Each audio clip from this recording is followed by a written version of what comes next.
এই জাদুবিদ্যা সত্য। এবং এখনকার অনেক ভণ্ড যে কবিরাজগুলো বের হয়েছে, এরা জিনকে তাবে করে নিয়ে এই জিনদের মধ্য দিয়ে মানুষের মধ্যে জাদু ছড়িয়ে দিয়েছে, এবং এর ফলশ্রুতিতে বহু পরিবার ধ্বংস হয়ে যাচ্ছে। এই জাদুবিদ্যা সত্য।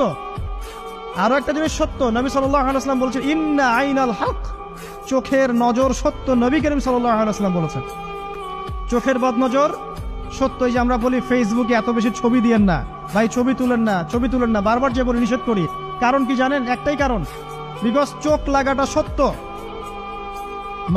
মানুষের চোখ লাগে, এই কথা শুনলে অনেক মজুমদাররা হাসবে না? কথা বুঝতে পারেন নাই? কিন্তু এটা সত্য, কারণ নবী করিম সাল্লাল্লাহু আলাইহি ওয়াসাল্লাম যা বলেছেন সাদাকাল্লাহু ওয়া সাদাকা রাসূলুহুল কারীম, নবী যা বলেছেন, আল্লাহ যা বলেছেন চিরায়ত সত্য। এর বাইরে কোনো সত্য আছে? আচ্ছা দেখেন, আমি বললাম যে জাদুবিদ্যা সত্য। এই জাদুবিদ্যার চর্চা মানুষ করে, এখনো করে, এবং এই জাদু দিয়ে মানুষের ক্ষতি করার জন্য জিনের প্রয়োজন হয়, দুষ্ট জিন। এই জিনগুলোকে মানুষ তাবে করে মানুষের ক্ষতি করার চেষ্টা করে। দেখবেন এখন গ্রামে গঞ্জে শহরে সব জায়গায় ছড়িয়ে পড়েছে না? দেখবেন, খুব সতর্ক থাকবেন। আমি পরে সলিউশন বলছি আপনাদেরকে। আরেকটা বলেছি, নবী সাল্লাল্লাহু আলাইহি ওয়াসাল্লাম বলেছেন চোখের বদনজর এমন সত্য যে একটা উটকে এই রান্নার ডেকচির মধ্যে ঢুকাই ফেলতে পারে।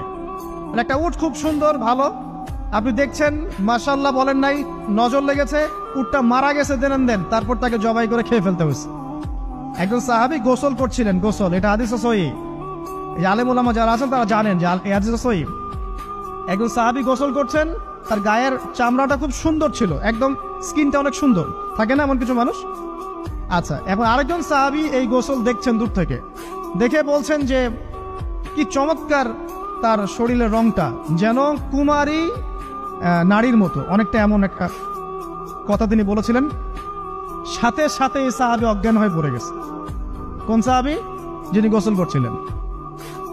এটার আপনি কোনো ব্যাখ্যা দিতে পারবেন না তো, এখানে কোনো সায়েন্স দিয়ে বা মেডিকেল সায়েন্স দিয়ে আপনি কোনো ব্যাখ্যা করতে পারবেন না। একটা ব্যাখ্যা দিতে পারেন, কিন্তু কেন সেটা হলো সেটা আপনি অ্যান্সার খুঁজে পাবেন না। তো নবী সাল্লাল্লাহু আলাইহি ওয়াসাল্লামের কাছে নিয়ে যাওয়া হলো তাকে। তিনি বললেন যে এই ব্যক্তির ব্যাপারে কি কেউ ভালো মন্দ কিছু বলেছিল? তখন একজন সাহাবী বলেন, হ্যাঁ, অমুকে বলেছে এর স্কিনটা অনেক সুন্দর, ওকে ডেকে নিয়ে আসুন। ওকে ডেকে আনা হলো। ডেকে আনার পর নবীজি তাকে অনেক শাসালেন, তোমরা তোমাদের ভাইদেরকে কি মেরে ফেলতে চাও? তখন এই সাহাবী তো অবাক, আমি আবার কখন মারতে চাইলাম ইয়া রাসূলুল্লাহ? আমি তো মারতে চাই নাই, আমি তো খালি বলেছি যে তার গায়ের রংটা অনেক সুন্দর। তখন তিনি বললেন, কেন তুমি সুবহানাল্লাহ বললে না, কেন তুমি মাশাআল্লাহ বললে না? যখন মাশাআল্লাহ বলবেন, সুবহানাল্লাহ বলবেন, নজরটা লাগবে না। আর যখন আপনি মাশাআল্লাহ বলবেন না, সুবহানাল্লাহ বলবেন না, দেখবেন নজর লেগে গেছে। আপনি বিশ্বাস করেন ব্যবসা খুব ভালো চলছে, মানুষ বললো যে বাহ তোর তো ব্যবসা হেভি, লালে লাল শাহজালাল, ঠিক আছে, দেখবেন আপনার কেনা বেচা বন্ধ হয়ে গেছে। এরকম হবে, আমার কথাটা বিশ্বাস করেন। এটা কিন্তু সায়েন্স প্রমাণ করতে পারবেন না, আল্লাহ এবং তার রাসূল বলেছেন, তার উপরে কোনো সত্য নেই। আছে সূরা কাহফ 29 নম্বর আয়াত পড়ে দেখেন, আল্লাহ পাক বলছেন ওয়াকুলিল হাক্কু মির রাব্বিকুম, সত্য সেটাই যা তোমার রবের পক্ষ থেকে আসে। ফামান শাআ ফালইউমিন, যার ইচ্ছা হয় বিশ্বাস করুক, ওয়ামান শাআ ফালইয়াকফুর, যার ইচ্ছা হয় সে অস্বীকার করুক। এই কারণে আমরা বলি ফেসবুকে এত বেশি ছবি দেওয়া, এই আই ওয়াশ করা, এই যে শো ডাউন করা, হ্যাঁ, ইসলামের কিছু কাজ করলেন একদম মানুষকে না দেখাইতে পারলে ঘুম হচ্ছে না, এগুলো বন্ধ করেন, এগুলো বন্ধ করে দেন আল্লাহর ওয়াস্তে। অফলাইনে কাজ করেন, নিজেকে গোপন করার চেষ্টা করেন। যত বেশি মানুষের কাছে নিজেকে এক্সপোজ করবেন, কাজের বরকত কমে যাবে, কাজের বরকত কমে যাবে, চোখ লাগবে, নজর লাগবে। এবং চোখ লাগা বদ নজরে বহু আলেম আস্তে আস্তে মাঠ থেকে মাইনাস হয়ে গেছে না? যায় নাই? এখন কি আলেমদের সংখ্যা বেশি না কম? যত দিন যাবে আলেমের সংখ্যা আরো কমে যাবে। নবীজি বলেছেন আলেমদের সংখ্যা কমতে থাকবে, মানুষ জাহেলদেরকে আলেম বানিয়ে নেবে। তো প্রিয় ভাইরা, জাদুবিদ্যা সত্য, চোখের বদনজর সত্য, রাতের এই অনিষ্টগুলো সত্য, রাতের বেলা অনেক ক্ষতি আছে। এই জন্য নবীজি বলছেন বাচ্চাদেরকে বাইরে বের করো না, এবং তোমরাও রাত যখন গভীর হবে তখন এদিক ওদিক ঘোরাফেরা করো না। দেখবেন রাত যত গভীর হয় আমাদের শহরগুলো তত জীবিত হয়, তাই না? তাই না?